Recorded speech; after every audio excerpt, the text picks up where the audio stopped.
ब्रह्मा विष्णु महेश अजर अमर नहीं है। इनका भी आविर्भाव अर्थात जन्म तथा तिरोभाव अर्थात मृत्यु होती है। प्रमाण के लिए देखिए देवी भागवत महापुराण। ब्रह्मा, मैं, विष्णु और शिव, यह तुम्हारी प्रभाव से जन्मवान है। तो हम तो जन्मवान हैं, हमारा तो जन्म होता है और मरते हैं, नित्य नहीं है, हम अविनाशी नहीं है। फिर इंद्रादि दूसरे देवता नित्य किस प्रकार हो सकते हैं? कृपया अवश्य सुनिए जगत गुरु तत्वदर्शी संत रामपाल जी महाराज के अमृत वचन। जैसे कबीर परमेश्वर जी की वाणी में लिखा कि धर्मदास तो लाख दुहाई, ये सार नाम कितबार न जाई, ये सार नाम बार जो पढ़ी, और बिचली पीढ़ी हंसनी तरही। धर्मदास तो लाख दुहाई, ये मूल ज्ञान कहीं बार न जाई, मूल ज्ञान बार जो पढ़ी, बिचली पीढ़ी हंसनी तरही। मूल ज्ञान को तब तक छुपाई जब तक द्वादश पंथ मिट जाई। एक तो मूल ज्ञान है, जो ज्ञान मूल ज्ञान ये ज्ञान है जो अब दास आपके समक्ष रूबरू करा रहा है। एक मूल मंत्र है सतनाम सार नाम, इनको भी गुप्त रखना था। नित्यकाल के दूत सारे यही नाम देते मिलते, वो अधिकारी वो है नहीं, और जनता भ्रमित हो जाती कि वो भी वही मंत्र देते हैं, वो भी वही साधना बताते हैं। एक कोगल है, अब वो एक कोगल भी ना छोड़ी, परमात्मा ने सीधा बख्शी। वो उआ बाई बकते हैं, एंड वेंड के नाम देते हैं, और पांचों नाम काल के जानो, तब दानी मन शंका आनो। पांचों काल आप पे हैं, जिसको ये तुलसीदास हाथरस वाले को ये मानते हैं कि इन्हीं की कुछ प्रेरणा पा करके तो इस शिवदयाल जी जो थे इनके परम धनी, उन्होंने प्रेरणा पा करके साधना शुरू की थी, लेकिन उनका गुरु नहीं बताते वो। तो वो पांचों नामों को काल का बताते हैं, ये पांच नाम पर गाटा जोड़ रहे, तो ये कहाँ जाएंगे? इसी दे काल के मुख के अंदर है। तो पुण्यात्माओं, दास के इस प्रयत्न को निंदा या किसी का वो नहीं समझना, एक परोपकार समझना। कई भक्त कहते हैं आपके गुरुजी जो है निंदा करते हैं दूसरों की, नहीं। जैसे एक बार किसी ने 500 के नोट नकली छाप लिए और वो ठग रहा था जनता को। सरकार को पता चला, ओरिजिनल और डुप्लीकेट दोनों साथ साथ दिखाए थे कि ये ओरिजिनल है, इसमें ये लक्षण है, ये डुप्लीकेट है। अगर ऐसा हो तो उसको ग्रहण ना करना, वो नकली है।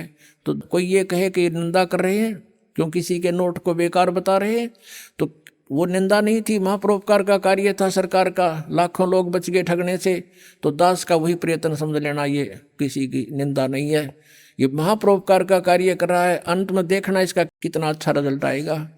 रोया करेंगे वो प्राणी जो ऐसे नकली लोगों के अपना जीवन व्यर्थ कर रहे थे, रोया करेंगे उनको और धिक्कारा करेंगे उन नकलियों को, तुमने अपना जीवन खोया, हमारा भी खो दिया। अब प्रसंग चल रहा है कि शास्त्र विधि को त्याग कर जो मनमाना आचरण करते रहे, उनको कोई लाभ नहीं हुआ। अब किसी भी संत को देख लीजिए, फिर 12 वर्ष तो नानक साहब जी ने इधर उधर जा करके प्रचार किया प्रभु का तत्व ज्ञान का। फिर 16 वर्ष तक अपने घर पर रहकर खेती की, जैसा भी वो कर सकते थे उसमें, और अपनी भक्ति भी की। कोई उनके पास आ जाता था, उनको तत्व ज्ञान समझाते थे, लेकिन सतनाम नहीं दिया किसी को। अपने आत्माओं कई कारण होते हैं। कई भक्त ये भी सोच बैठेंगे कि भाई नानक साहब जी ने फिर नाम नहीं दिया, तो उनके साथ जो अनुयायी बने हैं, सिख समाज बना है, तो उनका तो जीवन व्यर्थ हो गया। उनका जीवन व्यर्थ नहीं हुआ। कारण क्या था? जैसे उन्होंने एक ऐसी विधि बता दी, पुण्यात्माओं, हम कोई एक दिन के जन्मे नहीं हैं, हम कोई एक जन्म में ही, इसी जन्म में हम ये दुख या कष्ट नहीं भोग रहे हैं, असंख्य जन्मों से हम कष्ट उठाते हुए आ रहे हैं, असंख्य जन्मों से। और जब तक ये ट्रीटमेंट पूरा नहीं मिलेगा, हमारा रोग नहीं कटे जन्म और मरण का। आज से 600 वर्ष पहले, 550 वर्ष पहले नानक देव जी को परमात्मा मिले थे। उन्होंने फिर उनसे कहा था कि अभी आप इस ज्ञान का प्रचार अवश्य करो, लेकिन यह सतनाम नहीं देना, ना बताना किसी को।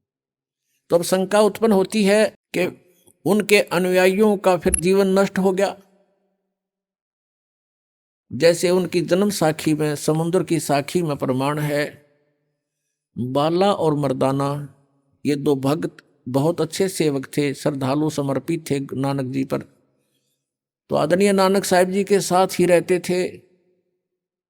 उनके सतलोक गमन के उपरांत जो द्वितीय सेकंड जो अधिकारी हुए नानक साहिब जी के, वो अंगद देव थे। उन्होंने बाला और मर्दाना से पूछा कि आप उनके साथ रहते थे, गुरुजी कैसी क्रियाएं करते थे, कैसे रहते थे, वो सब कथाएं सुनाई। एक समय की कथा सुनाई कि जब हमने प्रार्थना की नानक साहिब जी से कि हमें श्रीलंका दिखाओ, तो उन्होंने कहा आंखें बंद करो। हमने आंखें बंद करी और कहा खोलो, तो खोली। हम समुद्र के किनारे खड़े थे। फिर आदरणीय नानक साहब ने कहा कि मेरे पीछे पीछे आ जाओ, इस समुद्र के ऊपर, जल के ऊपर, और वाहे गुरु बोलते रहना। मर्दाना और बाला वाहे गुरु करते हुए चल पड़े। जब मर्दाना ने देखा कि गुरुजी तो ओम सोहम का जाप जप रहे हैं बोल बोल के, तो मर्दाना भी ओम सोहम कहने लग गया। वो जल में डूबने लगा। जब आदरणीय नानक साहब ने कहा कि मर्दाना तो मेरी नकल ना करे, मैंने जो कहा तो वही बोल, मर्दाना फिर वही वाहे गुरु करने लगा। फिर जल के ऊपर थल की तरह चल पड़ा। अब ये लीला नानक साहब जी ने क्यों किया? उन्होंने परमात्मा चाहिए था और परमात्मा ही उनको गुरु रूप में मिले थे आकर के। कहते हैं जो गुरु वचन पर डट गए कट गए फंद 84 के, गुरु वचन निश्चय कर माने पूरे गुरु की सेवा ठाने। तो वो संत थे, उन्होंने अपना कल्याण करवाना था, जगत से कुछ नहीं लेना था। अब यहाँ थोड़ा सा प्रमाण आपको दिखाते हैं। पुण्यात्माओं, ये अध्यात्म ज्ञान है। जब तक आप इससे ओतप्रोत नहीं हो जाओगे, आपका मन टेकन ना दे तुमने, आपके मन के सारे शिकंजे काट देने, सबकी ये खत्म कर देने इसकी सारी बकवाद, ताकि वो सेट हो जाए और आपने तंग ना करे, भक्ति कर लेने दे। इसलिए सब प्रमाण उन महापुरुषों के दिखाए जा रहे हैं, ताकि ये मन बकवाद छोड़ दे और आपका सहयोगी हो जाएगा। और जब ये आपका सहयोगी हो जाएगा, यो काल का एजेंट है, इसकी स्पीड बहुत जबरदस्त है, फिर यो इधर भी डूंडा उठा देगा। आपको दिखाते हैं जन्म साखी भाई बाले वाली, देखिएगा, सब तो बड़ी भाई बाले Wali Janam Sakhi doctor Jawahar Singh, Kirpal Singh and company, ये इसके प्रकाशक हैं। ओम सतगुरु प्रसादी, ये है ई जन्म साखी, अज तक छप चुकियां नालों वड्डी है, सब तो वड्डी ते पुरातन है, भाई बाले वाली जन्म साखी श्री गुरु नानक देव जी दी पंजे साहिबां दी साखी ते 10 पातशाहां दे जीवन समेत मुकम्मल साखियां हन। प्रकाशक Shri doctor Jawahar Singh, Kirpal Singh and company. ये कहाँ से छपी है? पुस्तकां वाले, गली नंबर 8, बाग रामानंद, अमृतसर। तो अब इसके 547 पृष्ठ पे समंदर दी साखी, पृष्ठ 547, यहां से पढ़ेंगे। बाला संधु वाच, ये बाला संधु वाच, संधु इसका गोत्र था बालाजी का, बाला संधु वाच। अब वो बाला संधु बोला, ताते हे गुरु अंगद जी, जद गुरु नानक जी जीतिए कोलों, जीतिए पासों विदा होए, अजीते ते विदा होकर आगे चले, ता मर्दान ने कहा, सच्चे पातशाह जी असा समुंदर ता देखिया, पर लंका ना देखी, जिथे रामचंद्र जी चढ़ाई कीती है, ता गुरु नानक जी कहा चलो भाई बाला ते मर्दाना तुहानू रंज नहीं करना, अखी मीटो जा अखी मीट के खोलियां ता समंदर दे कंडे जाई खड़े होए ते आखण लगे बाला ते मर्दाना मेरे पीछे पीछे चले आओ। मुखों वाहेगुरु वाहेगुरु कहिंदे आओ ते आगे आगे गुरु जी और तुर पे जैसे धरती ऊपर तुरदे सन, उसे तरह समुंदर ऊपर तुर पे जा चले जावण ते पीछे पीछे बाला ते मर्दाना जावण। ता मर्दान ने विचार कीती कि गुरु नानक देव जी ओम सोहम जपदे जांदे हन, ता मर्दाना भी ओम सोहम लगा जपण ते लगा गोते खावण। जा गुरु नानक जी देखन ता मर्दाना गोते खांदा है, ता गुरु जी कहा मर्दाना गुरु जी दी करनी वल नहीं देखना, गुरु दे बचना पर चलना चाहिए। तू मर्दाना ओहे आख जे असा आखिया है। ता मर्दाना फिर लग्या वाहेगुरु वाहेगुरु कहन, ता फिर चल जल ऊपर उसे तरह तुरन लगा। ये हो सकता आपका पंजाबी ना समझ में आई और नहीं पढ़ सकते हो तो एक हिंदी और दिखाते हैं, के द्वारा अनुवादित है, देखिएगा। क्योंकि दास का उद्देश्य है कि संशय का नाश करूं कति। यह भाई बाले वाली श्री गुरु नानक देव जी की जन्म साखी। भाई चतर सिंह जीवन सिंह अमृतसर से ये प्रकाशित है, ये इसके प्रकाशक है। इसके 559 पृष्ठ पर लिखा है, ये वही है। पंजे साहिब और 10 पातशाह का जीवन संपूर्ण साखियां सहित दर्ज है। प्रकाशक चतर सिंह जीवन सिंह अमृतसर से। इसके केवल प्रकाशक और अनुवादक बदले हैं, बाकी वो मैटर जो का तो है। ये है 559 पृष्ठ। और समुद्र दी साखी। एक दिन मर्दाने ने कहा, हे महाराज मेरा मन चाहता है कि समुद्र में जो लंका है वहाँ का भ्रमण किया जाए। गुरुजी ने कहा, अच्छा आप लोग अपने नेत्र बंद करो। जब मैं और मर्दाना ने नेत्र बंद करके क्षण पीछे खोले तब हम लोग गुरुजी के साथ महान समुद्र तट पर खड़े थे। अब गुरुजी ने कहा कि तुम लोग समुद्र के जल पर वाहेगुरु जप करते पैदल ही चले आओ। हे गुरु अंगद देव जी, हम लोग गुरुजी के पीछे पीछे उसी प्रकार जा रहे थे जैसे सूखी पृथ्वी पर चला जाता है। आगे आगे गुरुजी ओम सोहम का जप करते चले जा रहे थे। तब मर्दान ने सोचा कि हम भी ओम सोहम का जप क्यों ना करें। तब मर्दाना भी ओम सोहम की रट लगाने लगा।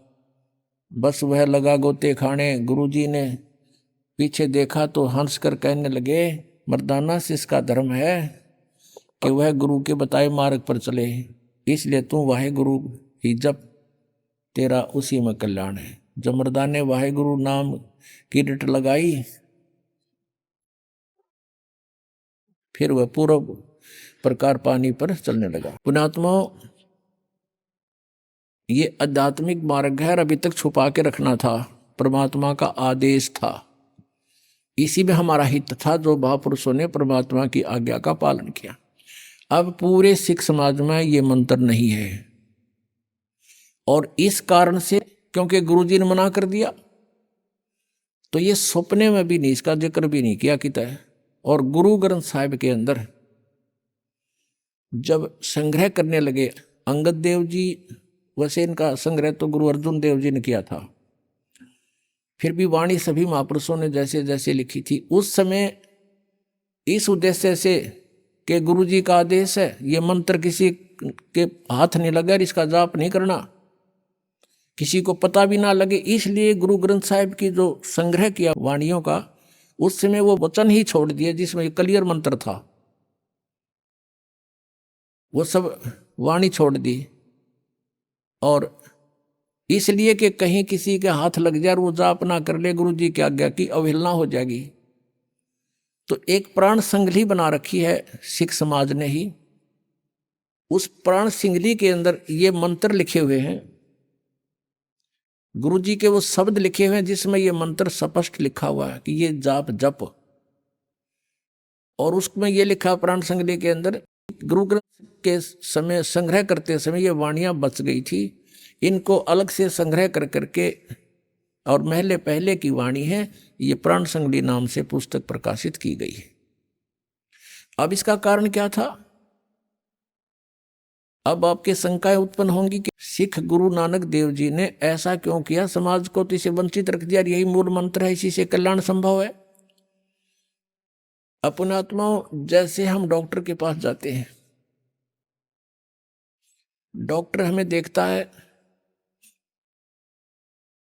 कि इसको कोई अन्य ऐसी तकलीफ है, यदि अब इसको ये इंजेक्शन लगाए जाते हैं तो ये काम नहीं करेंगे, तो उसके लिए क्या करता है, वो ग्लूकोज शुरू कर देता है।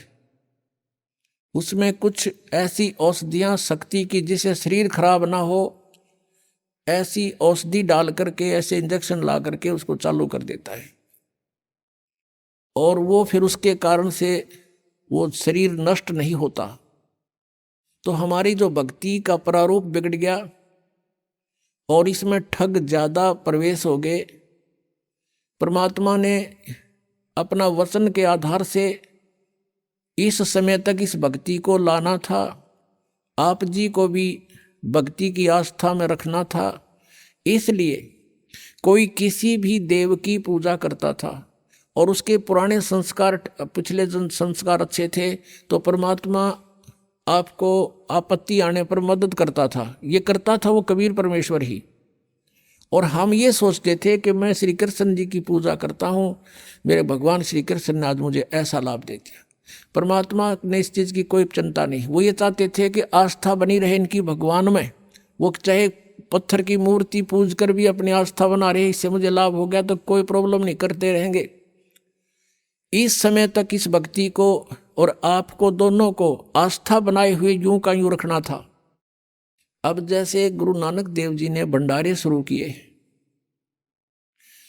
पहले तो उनके अपनी खेती से स्वयं अपना भंडारा अपने घर से ही करते थे। जितने भी 100-200 पहले भगत थोड़े ही आते थे नानक साहब के पास, तो वो अपने ही घर से सबको भंडारा भोजन करवाते थे। फिर धीरे धीरे ज्ञान देते थे कि भाई भक्ति करनी चाहिए और धर्म करना चाहिए, भंडारा करना चाहिए, भूखा भोजन देते हैं पहुँचेंगे प्रमाण, धर्म तो दसका नहीं दसका तीनों लोग, खैर आए तुम्हें खैर है कीजिए आत्म पोख।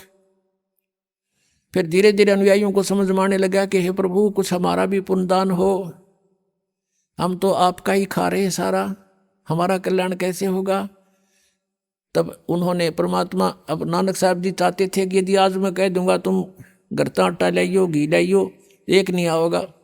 और नानक साहब जी अपने घर से उनका भंडारा शुरू कर दिया। फिर ज्ञान दिया, भगवान का विधान बताया तो उनके समझ में आ गई, तो उन्होंने स्वयं दान करना शुरू किया, भंडारे शुरू किया, अपने ही पैसे ला ला कर दान, कोई आटा लाता, कोई घी लाता, कोई गुड़ शक्कर ले आता। परमात्मा नानक साहब जी चाहते थे कि इनमें कुछ आस्था बने, फिर ये भंडारे शुरू करवा दिए उन्होंने। ये 5 यज्ञ होती है इसमें, एक यज्ञ है धर्म की, दूसरी यज्ञ है ध्यान, तीसरी यज्ञ हवन की और चौथी यज्ञ प्रणाम, 5वीं यज्ञ ज्ञान की। तो ये 5 यज्ञ शुरू करवा दी नानक देव जी ने। अब इन यज्ञों से बहुत लाभ मिलता है लेकिन मोक्ष नहीं हो सकता। अब इनसे क्या हुआ, फिर आगे चल के गुरु ग्रंथ साहिब का पाठ तो बहुत बाद में शुरू हुआ है। पहले ऐसे सत्संग करते थे, गुरु निर्धारित कर लिए, बाद में नानक साहब जी के जाने के बाद उत्तराधिकारी बना दिए। तो उनके आदेश अनुसार वो वहाँ सब भगत कुछ लेके जाता था, कुछ लेके जाता था। फिर सामूहिक भंडारे शुरू कर दिए। तो इस तरह ये उनको उनका पुण्य होने लगा। परमात्मा की वाणी के सुनने से भी लाभ होता है, यज्ञ होती है, हमें बहुत पुण्य मिलता है। तो इस प्रकार नानक साहब जी ने वो मंत्र तो दिया नहीं, यानी वो इंजेक्शन तो लाए नहीं, लेकिन ग्लूकोज जारी करवा दिया। उस ग्लूकोज के यानी इन यज्ञों से आपको कुछ तो पिछले संस्कार परमात्मा की वाणी से। आपको क्या हुआ, मनुष्य जीवन मिलते हुए आगे, और 600 वर्ष पहले परमात्मा आपको बैटरी चार्ज कर गए थे। 600 वर्ष पहले जब आए थे परमात्मा ने ये 5 नाम दिए थे, 5 ओनली, ये सतनाम नहीं दिया उस समय, केवल कुछ एक अधिकारियों को, जैसे आदरणीय नानक साहिब जी, आदरणीय गरीबदास साहिब जी, आदरणीय दादू साहिब जी, आदरणीय गीसादास साहिब जी, आदरणीय मुलुखदास साहिब जी और आदरणीय धर्मदास साहिब जी, इनको तो ये मंत्र पूरे दिए थे इन्होंने, सतनाम तक, और तीसरा मंत्र भी इनको दिया था। लेकिन इनको आदेश दे दिया था कि आप किसी को ये अभी रहस्य खोलना नहीं। इन्होंने जो परमात्मा की भक्ति की, तो साधनाएं की, इनको मना कर दिया था कि ये किसी को आगे दान नाम नहीं देना। तो उससे क्या हुआ कि उस समय इन 5 नाम के जापते, उस समय परमात्मा के 64 लाख से हो गए थे। उसमें ये 5 नाम कौन से दिए थे, निरंकार ओंकार नहीं है, जो आप जी को अब कंप्लीट मंत्र दिया जाता है 7 मंत्र का, 7 नाम का। इसमें बीच के जो 5 नाम है ये केवल दान करते थे पहले परमात्मा, और इन 5 नामों से हमें बहुत लाभ मिलता है। इनसे मनुष्य जीवन भी प्राप्त हो जाता है, लेकिन मोक्ष नहीं हो सकता। संसारिक सुख भी प्राप्त हो जाते हैं, लेकिन अब जो कंप्लीट आपका कोर्स हो जाएगा, फिर ये मंत्र आपको सहयोग देंगे उस मोक्ष मार्ग में। ये कंप्लीट आपको धीरे धीरे बताएंगे। अब जो उद्देश्य चल रहा है वो बताना चाहते हैं कि गुरु नानक देव जी ने सिख समाज को इस यथार्थ मंत्र से वंचित किस लिए रखा, कि उनको पता था अब ये ना तो मुक्ति प्राप्त कर सकते, क्योंकि 12 वर्ष तक नानक साहब ने संघर्ष किया, सबने विरोध शुरू कर दिया, पंडित नारे चंगर गए, मुसलमान अलग से विरोधी हो गए। तो परमात्मा ने कहा अभी ना छेड़ो इनको, आप अपनी भक्ति करो, और जो भी तूने देखा है आपने वो एफिडेविट लिख दे। उन्होंने अपनी वाणी लिख दी, सारी वाणी लिखकर वो छोड़ गए। आज उनकी वाणी हमारे लिए एफिडेविट का काम करती है कि कबीर इज गॉड, हक्का कबीर करीम तू बे ए परवरदिगार। 721 पृष्ठ पे लिखा है गुरु ग्रंथ साहिब के, और 24 पृष्ठ पे लिखा है फाई सूरत मनुख की वेश, ए ठगवाड़ा ठगी देश, खरा सियाणा बोता भार, ये धानक रूप रहा करतार। तो उस समय 5 नाम दिया करते थे, ये जो आपको दिए जाते हैं, ये है वो मंत्र। अब वेदों में दिखाऊंगा आपको, परमात्मा ने कहा कि वेद मेरा भेद है, पर मैं ना वेदन के माही, और जौन वेद से मैं मिलूँ वो वेद जानते नहीं। वेदों में सांकेतिक नाम है, ऐसे ही 5 नाम भी वो परमात्मा देता है। वो परमात्मा 7 नाम भी देता है। वो परमात्मा 3 नाम का मूल मंत्र भी देता है, और अलग से वो फिर उन 2 मंत्र दे करके वो तीसरे मंत्र का वो तीसरा नाम भी प्रदान करता है।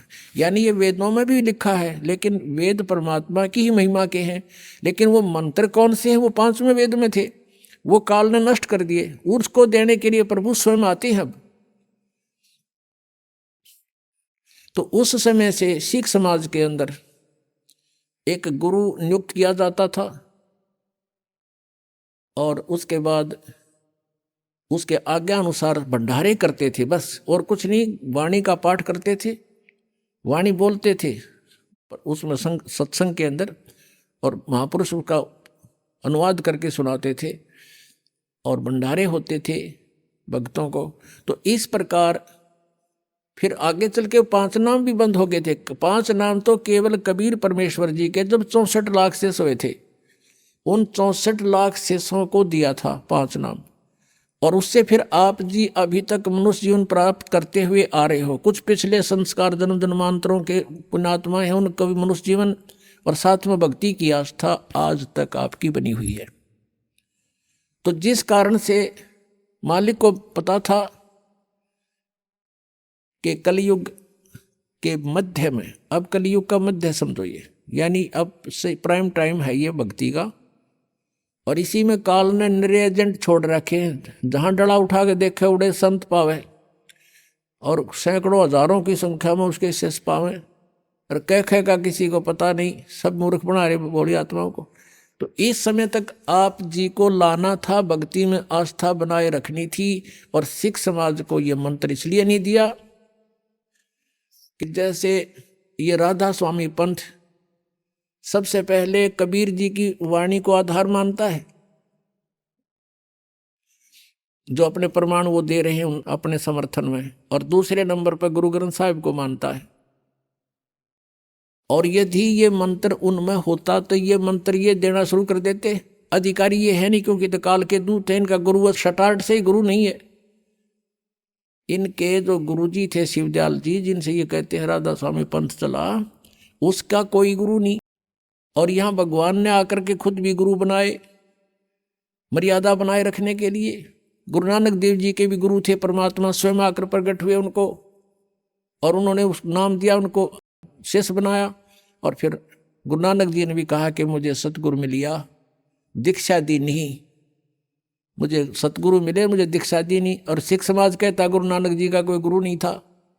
तो ये इनकम्प्लीट नॉलेज है, अधूरा ज्ञान है जिनको ऐसी वाणी बोलते हैं वो।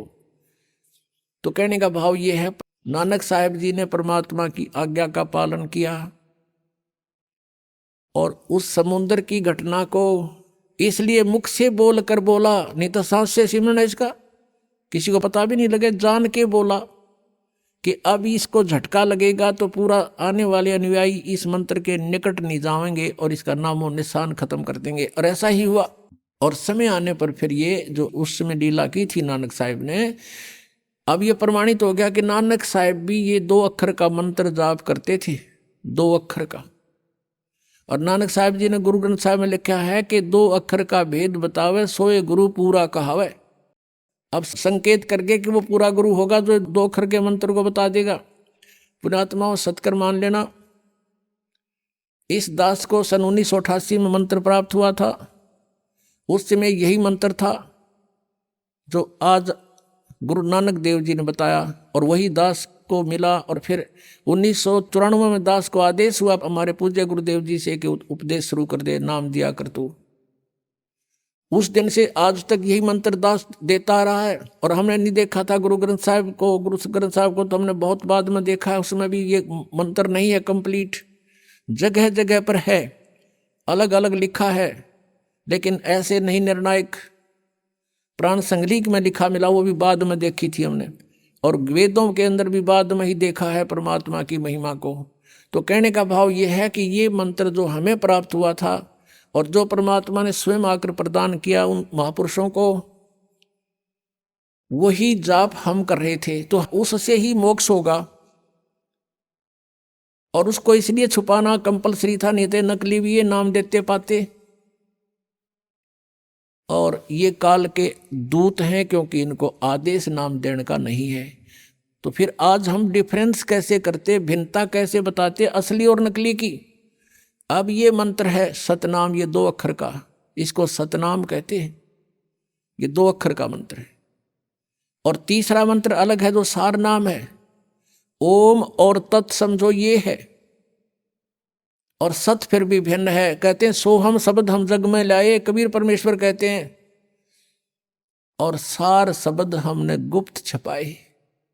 किसी भी सदग्रंथ में, गीता वेद पुराणों में, कहीं कुरान और बाइबल में कहीं भी ये सोहम शब्द नहीं मिलेगा आपको, ये कबीर वाणी में मिलेगा। कहते हैं सोहम शब्द हम जग में लाए और सार शब्द हमने गुप्त छपाए, वो अभी तक नहीं खोला था। अब इस दास पे कृपा की है परमात्मा ने, वो सार शब्द भी आपको उपलब्ध कराया जा रहा है। आदेश परमात्मा का इसी समय होना था, क्योंकि इससे पहले हम अशिक्षित थे। 1947 में भारत स्वतंत्र हुआ, उससे पहले हमारे यहाँ शिक्षा बिल्कुल नहीं थी। 1951 में दास का जन्म हुआ, दास को भेजा परमात्मा ने, और उसके बाद एकदम शिक्षा का विस्फोट हो गया। आज बच्चा बच्चा शिक्षित है, और यह शिक्षा हमारी सबसे बड़ी शत्रु है, क्योंकि इसने हमें बेईमान बना दिया।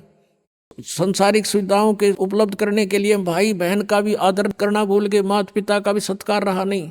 लेकिन इससे एक लाभ बहुत गजब का है कि हम सदग्रंथों को स्वयं पहचान और समझ सकते हैं, जिससे हमारा कल्याण संभव है। इसलिए परमात्मा ने ये आज तक नहीं दिया ये बखेड़ा।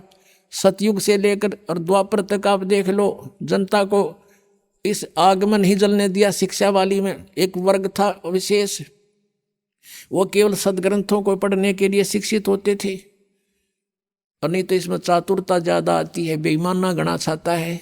आप किसी ऑफिस में जाकर देख लो, आग लगी पड़ी है, कोई सीधा मुंह बात नहीं करे, पैसे बिना जिक्र नहीं है, और एक बार कुछ कहेगा दूसरी बार कुछ झूठ बोलेगा, सारे दिन कर्म फोड़ा अपने हुए। और फिर उनके घरों में जाकर देख लेना कि कैर टूट रहे हैं। एक व्यक्ति आया यहाँ पर के, उसके 2 लड़के दोनों अपाहिज, और काफी दिनों के बाद उसने बताया कि मैं ऐसे ऐसे नौकरी करता हूँ और ऐसे करता हूँ, हमारा तक कर्म फोड़ दिए। तने तो अपना भट्ठा बैठा लिया, बकवाद करनी बंद कर देना। बोला जी नहीं, जिस दिन से नाम लिया मैंने छोड़ दी सारी रिश्वत लेनी। और देखा उसके कैर टूट रहा उसके घर पे। तो अपने आत्माओं, जैसे कर का जहर का रंगोरी हो, कहो कौन तिस खावे राम रंगोरी हो। इस जहर ने कौन खाओगा फिर? जब ज्ञान होगा दास चाहता है आपको इतना शाना बना दूं कि आपको विष दिखाई दे। ये जो क्रियाएं तुम कर रहे हो जिससे बड़े चाव के साथ और निर्भय होकर करते हो। अब क्या प्रसंग चल रहा है कि किस चीज से मोक्ष होगा? वो मंत्र है सतनाम, और सतनाम है 2 अक्षर का। हरिनाथ स्वामी वाला सतनाम का बेराना, वो सतनाम किधर खान का है पीण का, ले थोड़ी सी रिहर्सल करा देता उनकी। अब ये राधा स्वामी वाले श्रद्धालु क्या कहते हैं कि हमारे गुरुआ दा ज्ञान वेदों और गीता तो ऊपर का है, और अपने वेदों और गीता की कोई आवश्यकता नहीं, और हम तो त्रिकुटी से प्रारंभ करते हैं, नीचे की हमने आवश्यकता नहीं। पुण्यात्माओं, त्रिकुटी इज द इंटरनेशनल एयरपोर्ट। त्रिकुटी ये समझो कि अंतर्राष्ट्रीय हवाई अड्डा है। अंतर्राष्ट्रीय हवाई अड्डा पर इंसान जब जाता है, पहले उसका पासपोर्ट होता है, उद्देश्य होता है कि इस देश में जाना, पासपोर्ट बन चुका होता है, रास्ते की किराए की टिकट भी उसकी बन चुकी होती है। और वो टिकट और पासपोर्ट बनाने से पहले उसने क्या क्या करना पड़ता है? उस देश का नो ड्यू सर्टिफिकेट लेना पड़ता है। सभी अधिकारियों से जा जाकर उसने वहाँ का क्लियरेंस चिट लेनी पड़ती है, तब वो एयरपोर्ट पर जा सकता है और विदेश जा सकता है। अब हमारे शरीर के अंदर जो है, ये हमारा शरीर है, इसके अंदर हमारे आत्मा है, जीव है, और इसके बैकबोन जो रीढ़ की हड्डी है, इसके अंदर की तरफ कमल बने हुए हैं। जहाँ ये खत्म होती है रीढ़ की हड्डी नीचे गुदा के पास, इससे 2 उंगल ऊपर अंदर की तरफ मूल कमल है, गणेश जी का वास है। और उससे ऊपर 2 उंगल ऊपर सावित्री ब्रह्मा जी का वास है। एक अधिष्ठान चक्र बोलते हैं उसको, यानी स्वाधिष्ठान, स्वाद चक्र लिखा है अग्र संतों ने। उससे फिर नाभि, जो सुंडी है हमारी नाभि के पीछे रीढ़ की हड्डी के साथ में एक नाभि कमल है, विष्णु और लक्ष्मी जी का उस पर आधिपत्य है। और हृदय कमल, ये हृदय हार्ट नहीं, हृदय माने बीच का, यानी दोनों सतनों के बीच में, यहाँ पर बैक साइड में रीढ़ की हड्डी के अंदर की तरफ, बैकबोन के अंदर, तो वहाँ एक 16 कमल की पत्तियों का, यानी वो एक चक्र है। इसमें शिव और पार्वती का स्थान है। फिर यहाँ कंठ कमल में, यहाँ नहीं, इसके सामने बैक में, यहाँ पर जहाँ से रीढ़ हड्डी की हड्डी थोड़ा सा बैंड होती है, ये 12 पंखड़ियों का कमल है। यहाँ पर इसका शिव और पार्वती का 12 पंखड़ियों का है, और दुर्गा का जो है वो 16 पंखड़ियों का एक कमल जैसे आकार की आंतड़ी सी बनी है, कमल के पत्तों के आकार की। तो ऐसे इन प्रधानों के ऑफिस कार्यालय है हमारे शरीर में। आत्मा चलेगी जब हृदय कमल से। हृदय कमल में इसका भी वास है, क्योंकि एक स्थान पर हर तरह की व्यवस्था होती है। तो ऐसा पूरे ब्रह्मांड का चित्र, जैसे टेलीविजन होता है ना, टेलीविजन, उसमें चैनल लगे हैं, ऐसे शरीर में चैनल है। उस चैनल में कार्यक्रम, जिस भी चैनल को ऑन करोगे वो होता कहीं और है, कार्यक्रम दृष्टिगोचर होता है यहाँ पर। ऐसे ये है। तो हमने जब यहाँ से चलेंगे तो मूल कमल से स्टार्ट होगा हमारा नो ड्यू सर्टिफिकेट लेना, तो हम ये आपको मंत्र देते हैं, इनसे यहाँ का ऋण जो इन प्रधानों का आपका सब समाप्त हुआ मिलेगा और आपका नो ड्यू सर्टिफिकेट बना बनाया तैयार पाओगे इनके पास। और फिर आओगे आप त्रिकुटी पर, वहाँ पर इस 2 अक्षर के मंत्र का जाप की कमाई आपके काम आवेगी। इनके पास अक्षर तो एक भी कोई ना, 500 काल के। और बात करें त्रिकुटी पर जान की, इन त्रिकुटी तो ऐसी बना रखी जैसे बरवाले का बस स्टैंड हो, कोई पहुंच जा, पैदल जाओ चाहे रिक्शा में बैठ के। बालकों का खेल नहीं है वहाँ त्रिकुटी तक पहुंचना। और इस मंत्र से और इस परमात्मा की शरण से ये बिल्कुल आसान है वहाँ जाना। और इनका ज्ञान दिखाते हैं जो वेदों से भी ऊपर का ज्ञान बताते हैं। देखिएगा सारवचन राधा स्वामी वार्तिक, राधा स्वामी सत्संग व्यास से प्रकाशित। ये है सारवचन वार्तिक। प्रकाशक हैं जगदीश चंद्र सेठी, सेक्रेटरी राधा स्वामी सत्संग व्यास, डेरा बाबा जयमल सिंह, पंजाब। 2003 में 16वां संस्करण छपा इसका। और ये इसके printed in India bye Lakshmi offset printers, Delhi, इतने का ये भूमिका है इनकी। यहाँ पर इस भूमिका में स्पष्ट लिखा है कि सारवचन राधा स्वामी वार्तिक आजूर स्वामी जी यानी शिवदयाल जी के महाराज के वचनों का संग्रह है। ये वचन सत्संगों तथा अन्य चर्चाओं के दौरान सत्संगियों ने नोट किए थे। स्वामी जी महाराज के परम धाम सिधारने के कुछ वर्ष बाद इनका संग्रह करके पुस्तक रूप में छपवाया गया था। सन 1902 में, ओहो आज 1911 हो गया, आज 2011 है, 109 वर्ष हो गए इस अज्ञान को पढ़ते पढ़ते। 1902 में बाबा जयमल सिंह जी महाराज ने सारवचन राधा स्वामी वार्तिक को पहली बार गुरमुखी लिपि में छपवाया। प्रस्तुत पुस्तक उसी गुरुमुख प्रथम गुरुमुखी संस्करण के अनुसार है और अब इसका हिंदी संस्करण प्रकाशित किया जा रहा है। 1902 में तो पंजाबी में छपा और उससे पहले की छिपी हुई थी और उससे फिर ये हिंदी में बनाई गई। अब कौन थे वो परम धनी जिसने इस पुस्तक में वचन बोले हैं? स्वामी जी महाराज का शुभ नाम सेठ शिवदयाल सिंह जी था। आपने 25 अगस्त 1818 में आगरा शहर में जन्म लिया। आपके पिताजी का नाम सेठ दिलवाली सिंह जी था तथा माताजी का नाम महामाया जी था। आपके पूर्वज पंजाब के रहने वाले थे तथा घर में गुरु ग्रंथ साहिब का पाठ किया जाता था। देखा, अगर इनके ये हाथ लग जाते तो ये मंत्र भी देते पाते।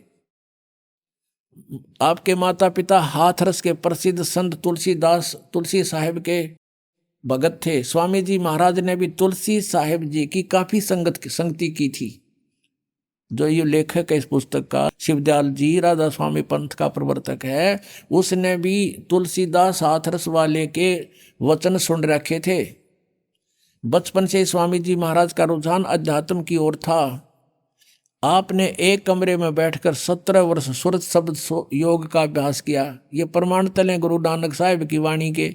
अरे आप डले डोए हठ योग करा, 17 वर्ष तक सुरत शब्द योग का अभ्यास किया। और सन 1961 में बसंत पंचमी के दिन खुले तौर पर आम सत्संग और सुरत शब्द योग का उपदेश शुरू किया। ये और आगे फिर गंध फैलाया इन्होंने। अब इसके देखिएगा, राधा स्वामी दयाल की दया इसी पुस्तक में चल रहे हैं हम। खुलासा हजूर उपदेश हजूर राधा स्वामी साहब का। अब शिवदयाल जी को राधा स्वामी कहने लग गए हैं। वचन यहाँ से शुरू होता है, ये जगत नाशवान है, ये दफा, ये गीता जैसे श्लोक है इनके, ये मंत्र संख्या। दफा 1 में क्या लिखा है कि सिर्फ काम इतना है कि इंसान यानी मनुष्य अपनी सूरत यानी रूह को उसके खजाने और निकास यानी मुकाम सतनाम और राधा स्वामी में पहुंचावे। अब सतनाम को मुकाम माने स्थान बताया, सतनाम को, और राधा स्वामी को भी सतनाम बताया है। अब तीसरे में क्या लिखा वचन में? जितने आचार्य और महात्मा और अवतार और पैगंबर हर एक मजहब में हुए हैं, वे सब अपने अभ्यास के जोर से अंतर की तरफ मुकाम असली को चले। ये न कहूँ नवी नवी डले डोए थे, नहीं, ये यहाँ गलत बोल रहे हैं। अच्छा चलो, फिर कोई बिरला संत मंजिल 8वीं यानी राधा स्वामी पर, ये कहें सिर्फ संत मंजिल 5वीं यानी सतनाम पर। यहाँ सतनाम मंजिल है, यहाँ सतनाम मंजिल और पीछे मुकाम। मंजिल कहो, मुकाम कहो, स्थान कहो, एक ही बात है।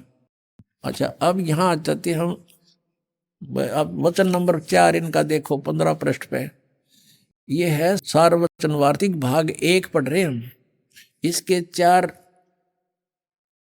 वचन में अब समझना चाहिए कि राधा स्वामी पद सबसे ऊंचा स्थान है, मुकाम कहो स्थान कहो, और यही नाम कुल मालिक और सच्चे साहब का है।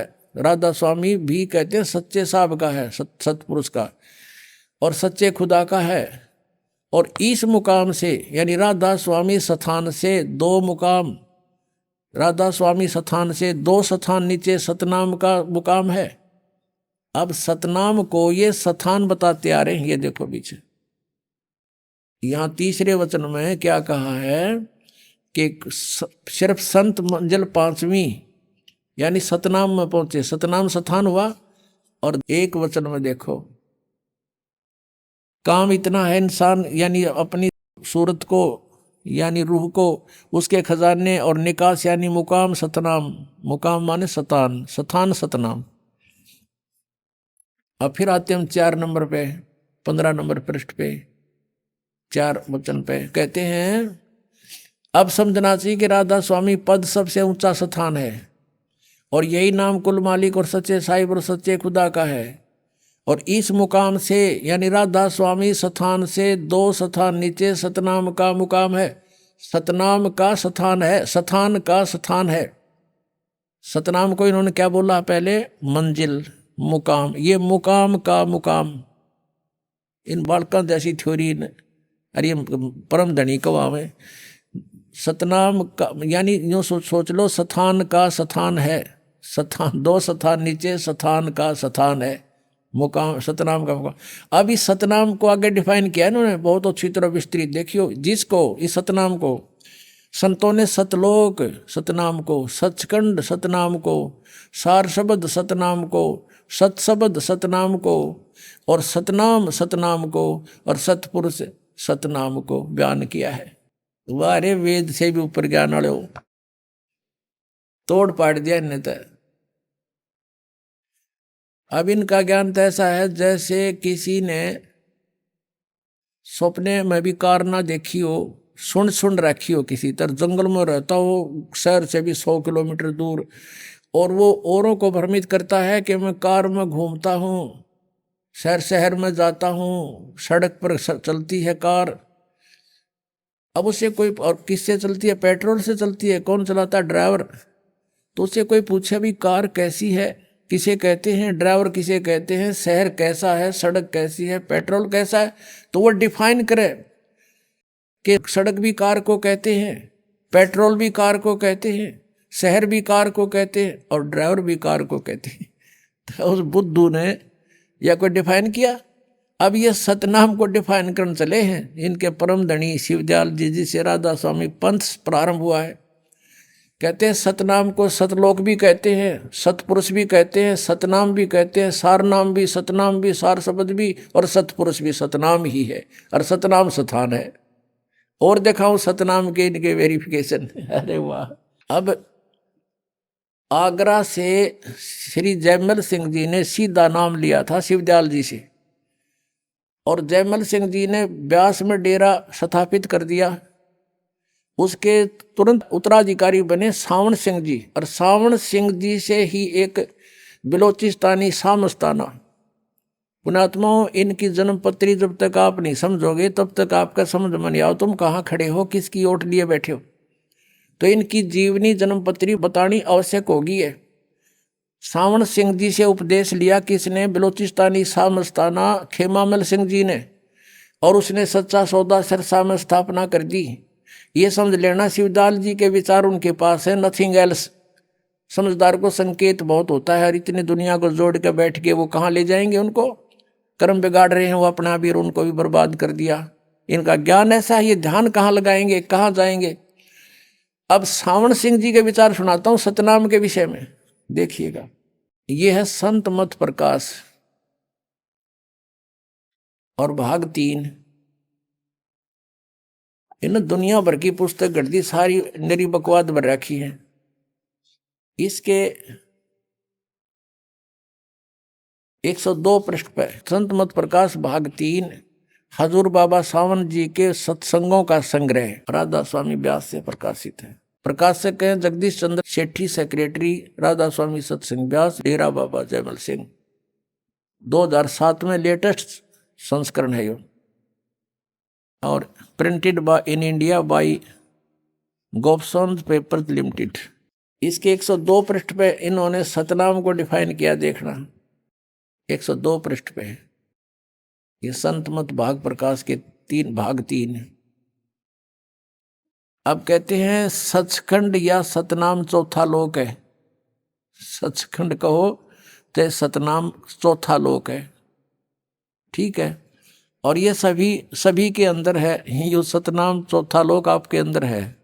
अच्छा, अब हम आपको दिखाते हैं इसी के 107 पृष्ठ पर ये क्या बोलते हैं। 107 पृष्ठ पर देखना इस सतनाम को आगे क्या डिफाइन किया है। 106 से शुरू करेंगे।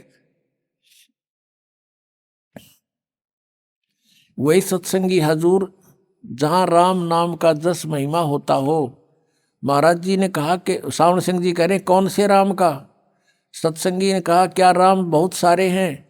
महाराज जी बोले सावण सिंह जी 4 राम हैं, आपका इशारा कौन से राम की तरफ है। अब 107 पृष्ठ पे ये संत मत भाग 3 ही है। वही सत्संगी हजूर चारों राम खोल कर बताइए। महाराज जी सावण सिंह जी लगे डिफाइन करने, जो सच्चा सौदा सिरसाड़ा के भी गुरु जी हैं। एक राम दशरथ घर डोला है, एक राम घट घट में बोला है, एक राम का सकल पसारा, एक राम त्रिभुवन से न्यारा। अब देखियो, पहला राम राजा दशरथ के बेटे जो त्रेता युग में हुए अवतार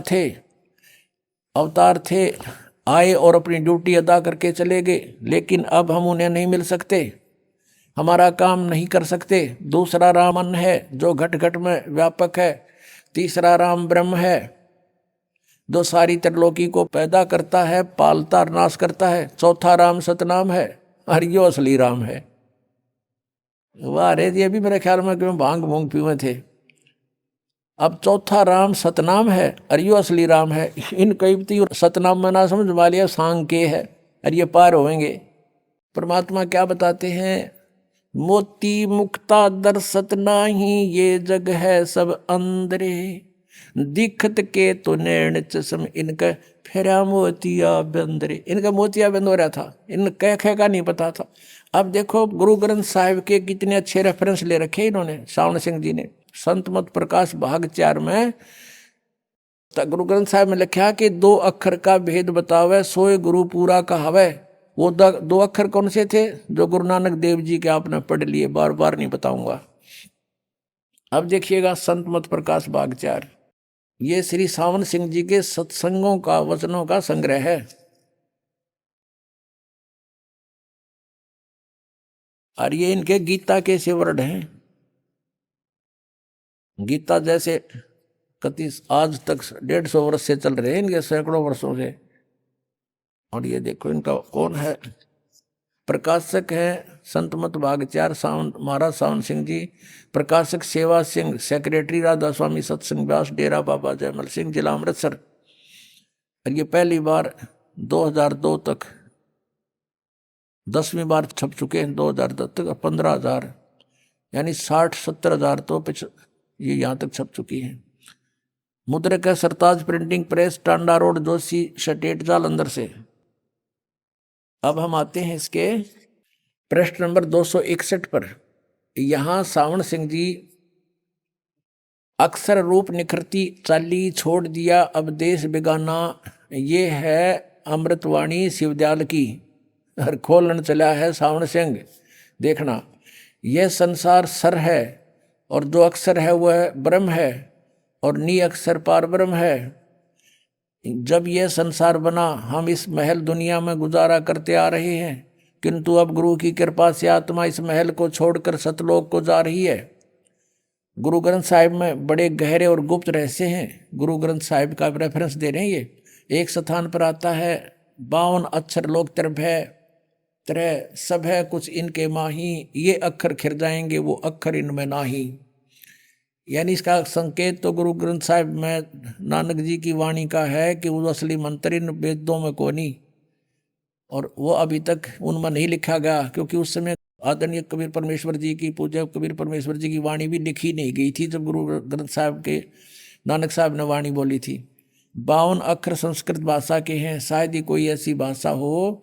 इसको अनुवाद कर रहे हैं ये श्रावण सिंह जी, जिसके 52 अक्षर हों। इस संसार का सारा मामला 52 अक्षरों में आ जाता है।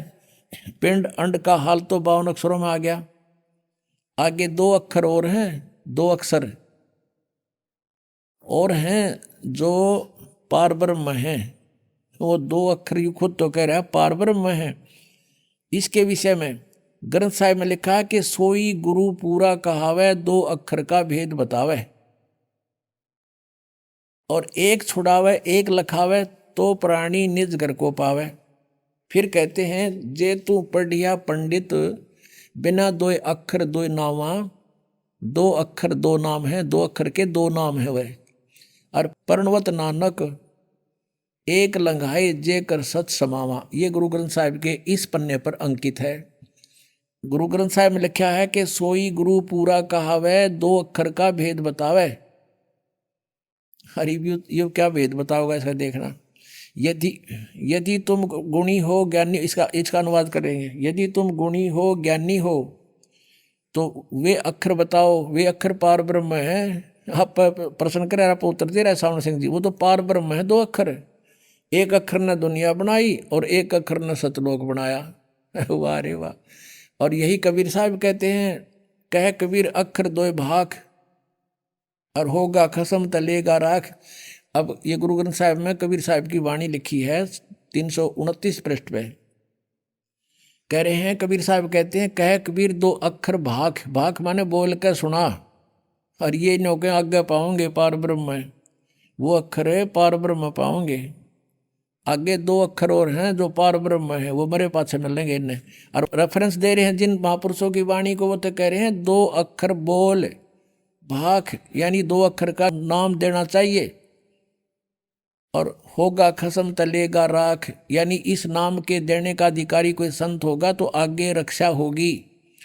गुरु नानक साहिब जी कहते हैं, एक अक्षर हर मन बसै नानक होत निहाल। एक अक्षर और है जो सार नाम है, वो तीसरा मंत्र है, इसकी तरफ संकेत है। इन संतों महापुरुषों की वाणी, भगवान की वाणी सही है, लेकिन ये समझ नहीं सके।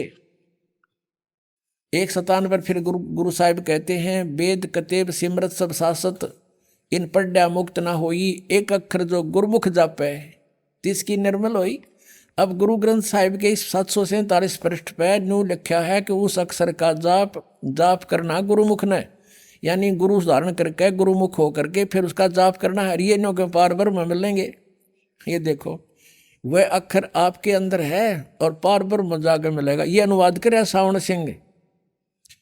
अब वाणी क्या कह रही है गुरु ग्रंथ साहिब की कि एक अक्षर जो गुरुमुख जापे, ये तो जाप करना है गुरुमुख होके, गुरु जी का शिष्य बनकर, कोई परम संत बनाकर।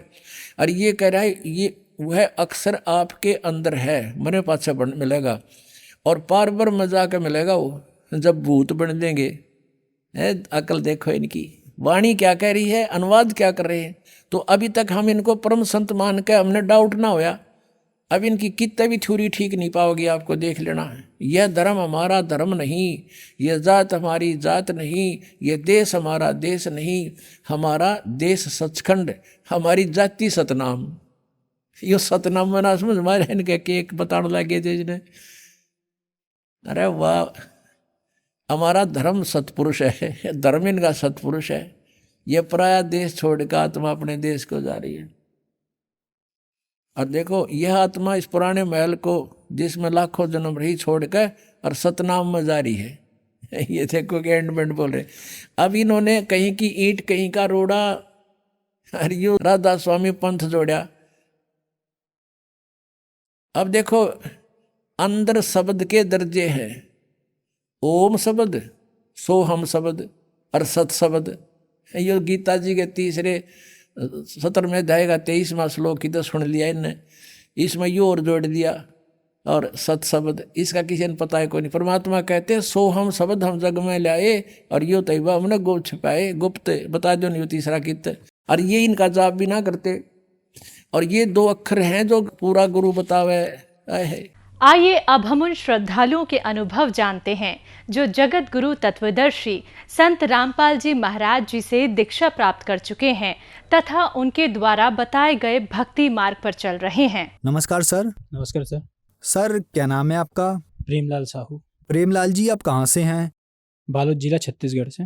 प्रेमलाल जी संत रामपाल जी महाराज से नाम दीक्षा आपने कब ली? 4 अक्टूबर 2018 को। प्रेमलाल जी कृपया हमारे दर्शकों को बताएं कि आपने क्या क्या भक्ति साधनाएं की हैं अभी तक। सर जी मैं जो हिंदू धर्म में जो रीति रिवाज में जितने भी देवी देवता हैं माना जाते हैं उसको सब मैं पूछता था, बट एक इष्ट देव था मेरा हनुमान जी, उनको मैं पूछता था हर मंगल और शनिवार को। ज़्यादातर उनकी मैं अच्छी से सेवाएं करता था, चोला चढ़ाना, शनिवार को व्रत रखना, ये सब करता था। तो फिर आप संत रामपाल जी महाराज जी की शरण में कैसे गए? एक्चुअली क्या है भगत जी की हनुमान जी की भक्ति करते करते और संसारी जीवन में व्यतीत करते हुए मेरे बहुत ज़बरदस्त तबीयत खराब हुआ, उसके चलते मैं संत रामपाल जी महाराज की शरण में आया। प्रेमलाल जी जैसे कि आपने बताया कि आपने संत रामपाल जी महाराज जी से नाम दीक्षा ली, तो क्या आपकी बीमारियां परेशानियां जिनसे आप दुखी थे वो ठीक हुई? जी भगत जी बिल्कुल। जगत गुरु तत्वदर्शी संत रामपाल जी महाराज की शरण में आने के बाद 110% मैं कह सकता हूँ दावे के साथ सर कि मेरा तबीयत पूरी तरह से ठीक हो गया। सर डाइजेस्टिव सिस्टम मेरा पूरा वीकनेस हो गया था, कहना चाहिए। खाना वाना खाने से पूरा उल्टी होना, बार बार दस्त होना और ढकारे आना, यहाँ तक कि चक्कर आना, गिरने के नौबत आ जाता था। कई बार गिर भी गया था मैं, ऐसे स्थिति था। रात में नींद नहीं आना, दिन में फिर ड्यूटी जाना, ये सब स्थिति था। डॉक्टरों ने बोला कि 3 बार एंडोस्कोपी हुआ मेरा पेट का, बट उन्होंने बोला कि बेटा आपको हमेशा आजीवन दवाई खाना है, तभी आप जिंदा रहोगे, नहीं तो आपको कभी भी हार्ट अटैक आ सकता है, आप कभी भी कुछ भी हो सकता है आपको। और 3 साल में मैंने इस बीमारी को ठीक करने के लिए 2.5 से 3 लाख मेरा रुपया जो सेविंग था सब लगा दिया। बड़े बड़े MBBS डॉक्टर भी देखे, और कहने चाहिए हमारे छत्तीसगढ़ में वैद्य गुने जिसको तांत्रिक बोलते हैं, उसके शरण में भी हमने गए, पर भी हमको कहीं शांति नहीं मिला। जब जगत गुरु तत्वदर्शी संत रामपाल जी महाराज की शरण में आए, तभी हमको पूर्ण रूप से आर्थिक, मानसिक व शारीरिक रूप से आज हम मजबूत हुए हैं। अब मेरी स्थिति है जगत गुरु तत्वदर्शी संत रामपाल जी महाराज से नाम उपदेश लेने के बाद मैं पूर्ण रूप से, शारीरिक रूप से, आर्थिक रूप से और मानसिक रूप से, तीनों रूप से एकदम स्वस्थ हूँ। 110% मैं दावे के साथ कह रहा हूँ। जगत गुरु तत्वदर्शी संत रामपाल जी महाराज की कृपा मुझ पे बहुत हुई है। आज मैं पूर्ण रूप से स्वस्थ हूँ। ये मेरा रिपोर्ट है एंडोस्कोपी का, जिसमें डॉक्टर ने बोला था कि आजीवन आपको दवाई खाना पड़ेगा, तभी आप सही रह पाओगे। और इसमें पूरे छाले हैं, एंडोस्कोपी किए तो इसमें छाले पाए गए मेरे आंतों में, जिसके कारण से मेरे को हाइपर एसिडिटी का भी प्रॉब्लम था। उसके चलते खाना हजम नहीं होना, ये सब प्रॉब्लम था, गैस बनना, दस्त होना और चक्कर आना, ऐसा प्रॉब्लम था मुझे। लेकिन संत रामपाल जी महाराज के शरण में आने के बाद ये सारी समस्याएं दूर हो चुकी हैं। और नाम दीक्षा लेने के बाद मेरा एक छोटे बेटा है जो 12 फीट लगभग फर्स्ट फ्लोर से गिर गए थे। गिरने के बाद भी मामूली से खरोच आया था और वो भी स्वस्थ हो गए, ये लाभ मिला। और मैं बहुत कर्ज में चला गया था, परमात्मा की शरण में आने, गुरु जी की शरण में आने के बाद पूरा कर्ज से मुक्त हो गया। आज डेट में मैं प्लस में हूँ, कहना चाहिए आर्थिक मजबूती भी मुझे मिली है गुरु जी की शरण में आने के बाद। प्रेमलाल जी संत रामपाल जी महाराज से नाम दीक्षा लेने के बाद आपको बहुत सारे लाभ मिले, तो संत रामपाल जी महाराज से नाम दीक्षा कैसे ली जा सकती है? जगत गुरु तत्वदर्शी संत रामपाल जी महाराज से नाम दीक्षा चैनलों पे गुरु जी का सत्संग आते हैं, उनके स्क्रीन पे डिस्प्ले होते रहता है। जो नंबर है सतलोक आश्रम का, उस नंबर में कांटेक्ट करके नज़दीकी आश्रम से आप नाम दीक्षा ले सकते हैं। धन्यवाद सर। सत्संग।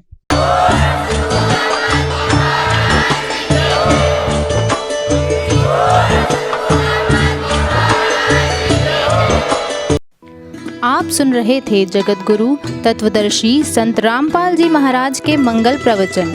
अधिक जानकारी के लिए संपर्क करें